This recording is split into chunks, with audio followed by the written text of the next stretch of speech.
If you watch my Charmander review, then you would know that I got cut off at the end. But I was done, so yeah. Alright though, it's the review of, the PokedexT review of the Squirtle family. Squirtle, Wartortle, and Blastoise. If you can't see their names or any other text that's up there, you're gonna have to excuse that. I didn't realize that the text and the color of its type background were gonna conflict too much. But I'm pretty sure if you maximize the screen, then it should come out a little better. But yeah, here we go. Squirtle, Wartortle, and Blastoise, Generation 1 starter Pokemon from the games Red, Blue, Yellow, Fire Red, and Leaf Green. Ability Torrent, making it so that its water attacks increase 50% once it has less than 1/4 of its health, and the special move Hydro Cannon. Okay, the thing with Squirtle, Wartortle, and Blastoise, the thing with the Squirtle family, out of all the Kanto games and times that I've restarted the story mode with the Kanto region and everything, I've used Charmander and Bulbasaur over and over, back to back. I've used both of those starters multiple times, but oddly, Squirtle's never been in any team of mine at all. This is the only starter Pokemon that's never been in any team of mine. But it is a good Pokemon, no doubt. Especially due to the fact that it's the tank of the starters. Having the lowest speed out of the three, but it does make up for this greatly. I understand, as I said before, that I stated that Venusaur is better special-wise, however, Blastoise has the better special defense, just as Charizard did the special attack. But the thing is, it's only better in special defense by about 5 points from Venusaur, so it's still good. And its defenses are at 100, matching that of Charizard in special attack, was it? Or speed. No, it was speed, excuse me. Yes, Blastoise is the tank. Blastoise is the only Pokemon of the team, or of the three starters, that doesn't have a dual type, meaning that it doesn't have two types. It's only pure water, which means that its only weaknesses are electric and grass. This further explains why it's the tank of all three of the starters, meaning that there's not a lot of Pokemon that can really do severe damage to this thing. It is a freaking beast on the battlefield.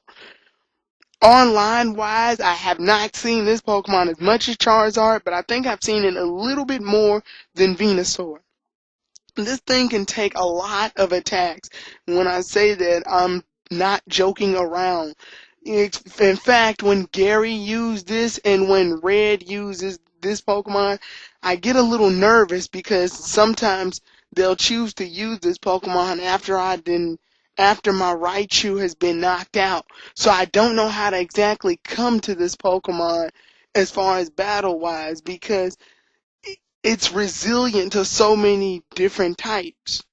It's resilient to so many different kinds of attacks, both special and physical. Other than that, yeah, it's a very durable Pokemon. This Pokemon is not to be taken lightly, people. Other than that, I say if you're going to use Blastoise, recommended moves definitely would be Hydro Cannon and take the advantage that it can use ice type attacks, as most water Pokemon have been known to do. So recommended moves for Blastoise would have to be, I say, Hydro Cannon, Ice Beam, Hydro Cannon, Ice Beam, possibly, or Ice Punch. More than likely using a defensive move, raising its defenses even further, like Reflect, or even Withdrawal at that case. Also teach it Skull Bash as a good physical attack, and then I also would have to say teach it Water Pulse, just for the fact that it may need a special attack that gets same type attack bonus and can make the opponent confused, thus making it so that if the opponent does manage to get in a hit, then more than likely the attack won't accomplish much. they'll have to suffer confusion and maybe hit themselves with the possibility of nothing to really look forward to once the attack finally goes through. At that point, Blastoise can just obliterate them with Hydro Cannon if the match has been dragged out a little too long. Weird facts about the Squirtle family is War Turtle in particular. War Turtle, the second evolution, is by far, I have to say, the weirdest second evolution of the whole bunch. War Turtle has an odd appearance. Judging by the fact that Squirtle to Blastoise makes perfect sense, they both look the same with the exception that Blastoise is a bit darker and that Squirtle doesn't have any ears, so it's pretty much deaf until it evolves into War Turtle.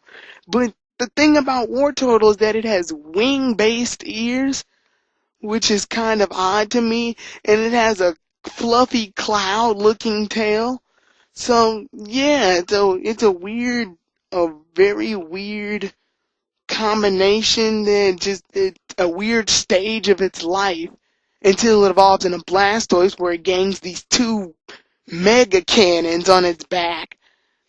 But, yeah. And a little thing about Squirtle, for those of you who probably don't even play the Pokemon game a lot, Squirtle has been in another game. But then again, so has Blastoise as a Pokeball option.